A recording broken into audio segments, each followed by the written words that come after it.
Doctor Sasi Tharoor Rahul ഗാന്ധിയും സോണിയാഗാന്ധിയുമായി കൂടിക്കാഴ്ച നടത്തുകയാണ്. അതിൽ KC വേണുഗോപാലും പങ്കെടുക്കുന്നുണ്ട് എന്നുള്ളതാണ്. അതിൻ്റെ വിവരങ്ങൾ നൽകിക്കൊണ്ടിരിക്കുന്നത് ബൽറാം നെടുങ്ങാടിയും വിനിത വിജിയുമാണ്. വിനിതയുള്ളത് സോണിയാഗാന്ധിയുടെ വസതിക്ക് മുന്നിലാണ്. വിനിതയിലേക്ക് നമുക്കൊന്ന് പോകാം. എന്തായി അവിടെ ചർച്ച എന്ന് നോക്കാം. KC വേണുഗോപാൽ വസതിക്ക് മുന്നിൽ കാണുന്നുണ്ട് അദ്ദേഹത്തെ. അത് ചർച്ച കഴിഞ്ഞിട്ടാണോ? ആ ദൃശ്യങ്ങൾ തത്സമയമാണ് കാണുന്നത്. അപ്പോൾ ഏറെക്കുറെ ചർച്ച കഴിഞ്ഞിട്ടുണ്ടാകാൻ ഒരു സാധ്യതയുണ്ട്. വിനിത, ചർച്ച കഴിഞ്ഞോ?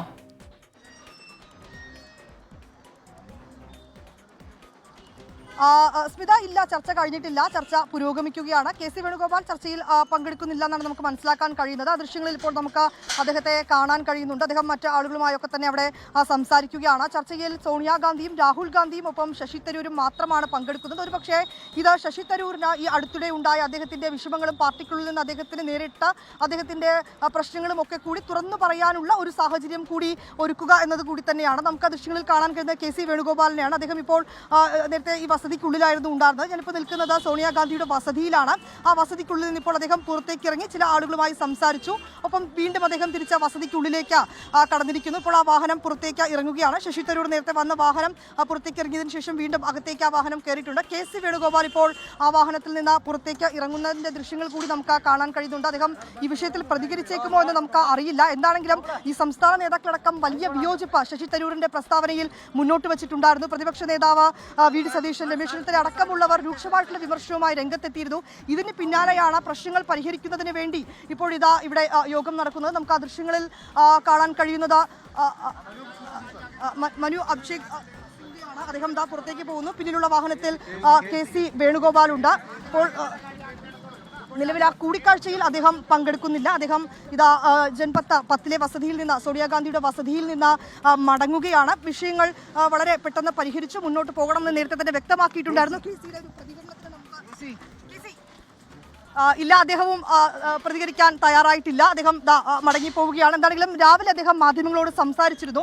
അപ്പോഴും KC വേണുഗോപാൽ പറഞ്ഞത് ഈ ഡേറ്റയിലുണ്ടായ ചെറിയ ഒരു പിശകാണ്. അത് കൃത്യമായിട്ടുള്ളൊരു ഡേറ്റ ലഭിക്കുമെങ്കിൽ അത് തിരുത്താൻ താൻ തയ്യാറാണ് എന്ന് ശശി തരൂർ അറിയിച്ചിട്ടുണ്ട്. അദ്ദേഹത്തിന്റെ ആ പ്രസ്താവന അത് സ്വാഗതാർഹമെന്ന് അദ്ദേഹം. അങ്ങനെയെങ്കിൽ അത് തിരുത്താൻ ശശി തരൂർ തയ്യാറാകുമോ എന്നുള്ളതാണ് ഏറെ ആകാംക്ഷയോടെ നമ്മൾ കാത്തിരിക്കുന്നത്.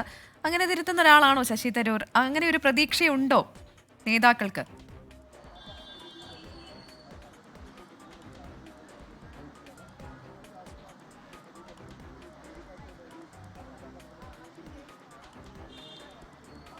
പ്രവിധ, അക്കാര്യത്തിലൊക്കെ തന്നെ നമുക്ക് അറിയേണ്ടിയിരിക്കുന്നു. ഇപ്പോഴും ചർച്ച ഇവിടെ പുരോഗമിക്കുകയാണ്. എന്താണെങ്കിലും പ്രശ്നങ്ങൾ വളരെ രമ്യമായി പരിഹരിച്ചുകൊണ്ട് മുന്നോട്ട് പോവുക എന്നുള്ളത് തന്നെയാണ് ഏറ്റവും പ്രധാനം. കാരണം ഒരു തെരഞ്ഞെടുപ്പൊക്കെ നേരിടാൻ പോകുന്ന പശ്ചാത്തലത്തിലൊപ്പം സംസ്ഥാന നേതൃത്വം മുന്നോട്ട് വയ്ക്കുന്ന നിലപാടുകളിൽ നിന്നും വിഭിന്നമായിട്ടുള്ള ഒരു നിലപാടെടുക്കുന്നു.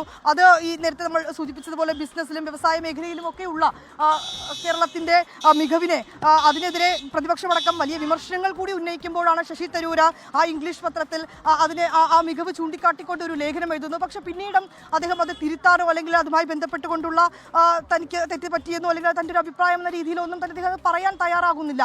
ഒപ്പം തന്നെ പിന്നാലെ കഴിഞ്ഞ ദിവസം വീണ്ടും മറ്റൊരു ഫേസ്ബുക്ക് പോസ്റ്റ് ഇടുന്നു. ഒപ്പം തന്നെ അത് വീണ്ടും തിരുത്തി മറ്റൊരു ഫേസ്ബുക്കിലേക്ക് ഒരു പോസ്റ്റ് ഇടുന്നു. ഇതൊക്കെ തന്നെ വലിയ വിമർശനങ്ങളിലേക്കടക്കം കാര്യങ്ങൾ എത്തിച്ചിട്ടുണ്ടായിരുന്നു. ഒപ്പം തന്നെ കടുത്ത അതൃപ്തി സംസ്ഥാന നേതൃത്വം ഇതിനോടകം തന്നെ ദേശീയ നേതൃത്വത്തിന് അറിയിച്ചിട്ടുണ്ട്. ഇതിന്റെ കൂടി പശ്ചാത്തലത്തിലാണ് ഇപ്പോൾ ശശി തരൂരിനെ ഹൈക്കമാൻഡ് വിളിപ്പിച്ചിരിക്കുന്നത്. സോണിയാഗാന്ധിയും രാഹുൽ ഗാന്ധിയുമായി ഇപ്പോൾ ശശി തരൂർ കൂടിക്കാഴ്ച നടത്തുന്നുണ്ട്. ഒരുപക്ഷേ നേരത്തെ സ്വാഭാവികമായും KC വേണുഗോപാലും ഈ വസതിയിൽ ഉണ്ടായിരുന്നു. KC വേണുഗോപാലുമായും ശശി തരൂർ സംസാരിച്ചിട്ടുണ്ടാകണം. ഇപ്പോൾ ഈ കൂടിക്കാഴ്ചയിൽ ഇവർ 3 പേർ മാത്രമാണ് പങ്കെടുക്കുന്നത്. അതുകൊണ്ട് തന്നെ ശശി തരൂരിന് ഇതിനോടകം തന്നെ ഉണ്ടായ അദ്ദേഹത്തിന്റെ വിഷമങ്ങൾ ഈ സംസ്ഥാന നേതൃത്വത്തിൽ നിന്ന് അദ്ദേഹത്തിന് വേണ്ട പരിഗണന ലഭിച്ചിരുന്നില്ല, അല്ലെങ്കിൽ അതുമായി ബന്ധപ്പെട്ട് വിനീത, ഇപ്പോൾ അവിടെ ചർച്ച പുരോഗമിക്കുകയാണ് എന്നാണ് മനസ്സിലാക്കാൻ സാധിക്കുന്നത്. ഇപ്പോൾ നമ്മൾ ഇത്ര നേരം സൂചിപ്പിച്ചതിൽ സംസ്ഥാന നേതൃത്വത്തോടുള്ള ഒരു അതൃപ്തിയുടെ പുറത്താണ് അദ്ദേഹം ഇങ്ങനെയൊരു ലേഖനത്തിലേക്ക് പോകാൻ കാരണമെന്നുള്ള ഒരു നിഗമനം പല രാഷ്ട്രീയ നിരീക്ഷകരും പങ്കുവെക്കുന്നുണ്ട്. പക്ഷേ ഇങ്ങനെയൊരു ചർച്ചയിൽ ശശി തരൂർ നേരിടേണ്ടി വരുന്ന ഒരു ചോദ്യം ചിലപ്പോൾ ഇങ്ങനെ എന്തെങ്കിലും പ്രശ്നമുണ്ടെങ്കിൽ അല്ലെങ്കിൽ അതൃപ്തി ഉണ്ടെങ്കിൽ ഇങ്ങനെയായിരുന്നോ പ്രതികരിക്കേണ്ടിയിരുന്നത്? ഇത്തരം അതൃപ്തി ഉണ്ടെങ്കിൽ മുന്നണി യോഗത്തിലോ അല്ലെങ്കിൽ പാർട്ടി നേതൃത്വത്തോടോ അല്ലേ പറയേണ്ടത്? പൊതുസമൂഹത്തിലേക്ക് എത്തിക്കുന്ന രീതിയിലേക്ക് കാര്യങ്ങൾ പറയണമായിരുന്നോ എന്നുള്ളൊരു ചോദ്യം ശശി തരൂർ ചിലപ്പോൾ നേതൃത്വത്തിൽ നിന്ന് നേരിടേണ്ടി വരും. അങ്ങനെയുള്ള കാര്യങ്ങളിൽ എങ്ങനെയായിരിക്കും ശശി തരൂർ പ്രതിരോധിക്കുക വിനീത?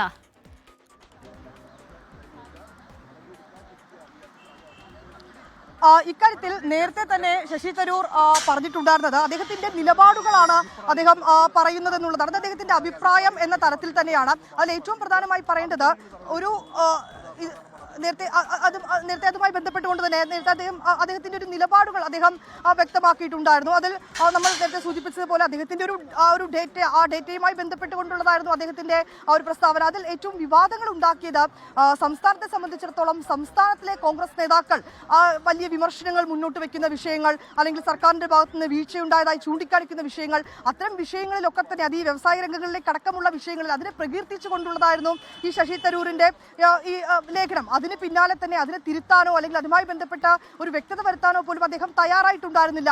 പിന്നാലെ ഞാൻ സൂചിപ്പിച്ചതുപോലെ കഴിഞ്ഞ ദിവസം ഉണ്ടായ അദ്ദേഹത്തിന്റെ ഫേസ്ബുക്ക് പോസ്റ്റ് ഇതൊക്കെ തന്നെ പാർട്ടിക്കുള്ളിലും യുവജന സംഘടനകൾക്കുള്ളിൽ പോലും, പാർട്ടിയിലെ തന്നെ യുവജന സംഘടനകൾക്കുള്ളിൽ പോലും വലിയ വിവാദങ്ങൾക്കും വലിയ അതൃപ്തിക്കും ഒക്കെ തന്നെ വഴിവെച്ചിട്ടുണ്ടായിരുന്നു. അദ്ദേഹത്തിനെതിരെ നടപടിയെടുക്കണമെന്നടക്കമുള്ള ആവശ്യങ്ങൾ നേതാക്കൾ മുന്നോട്ട് വെച്ചിട്ടുണ്ടായിരുന്നു. രമേശ് ചെന്നിത്തലയും ഒപ്പം തന്നെ പ്രതിപക്ഷ നേതാവ് വി ഡി സതീശനും അടക്കം മുന്നോട്ട് വെക്കുന്ന വിമർശനങ്ങളിലാണ് സർക്കാരിനെ അനുകൂലിക്കുന്ന തരത്തിൽ അദ്ദേഹം ഒരു ലേഖനം എഴുതിയത് എന്നുള്ളത് തന്നെയാണ് അതിൽ ഏറ്റവും പ്രസക്തമായിട്ടുള്ളത്. പക്ഷേ അത് അദ്ദേഹത്തിന്റെ നിലപാട് എന്ന് മാത്രം പറയുമ്പോഴും പാർട്ടിയെ സംബന്ധിച്ചിടത്തോളം അല്ലെങ്കിൽ ഈ നേതൃത്വത്തെ സംബന്ധിച്ചിടത്തോളം അത് നേതൃത്വത്തെ വലിയ രീതിയിലേക്ക് പ്രതിരോധത്തിലാക്കുന്നത് തന്നെയാണ്. കാരണം ഞാൻ സൂചിപ്പിച്ചതുപോലെ ഒരു തെരഞ്ഞെടുപ്പൊക്കെ കൂടി അടുത്തൊരു പശ്ചാത്തലത്തിൽ വിവരങ്ങൾ നൽകിക്കൊണ്ടിരിക്കുന്നത്. അപ്പോൾ എന്തായാലും അവിടെ കൂടിക്കാഴ്ച നടക്കുകയാണ്. ഇതിൽ ഏറ്റവും പ്രധാനപ്പെട്ട ഈ രാഹുൽ ഗാന്ധിക്ക് മുന്നിലുള്ള ഒരു വലിയ തലവേദന എന്ന് പറയുന്നത് സംസ്ഥാനത്തെ നേതാക്കളെല്ലാമായി പ്രവർത്തകരൊക്കെ ആയിട്ട് നല്ല അടുത്ത ബന്ധം പുലർത്തുന്നയാളാണ് രാഹുൽ ഗാന്ധി.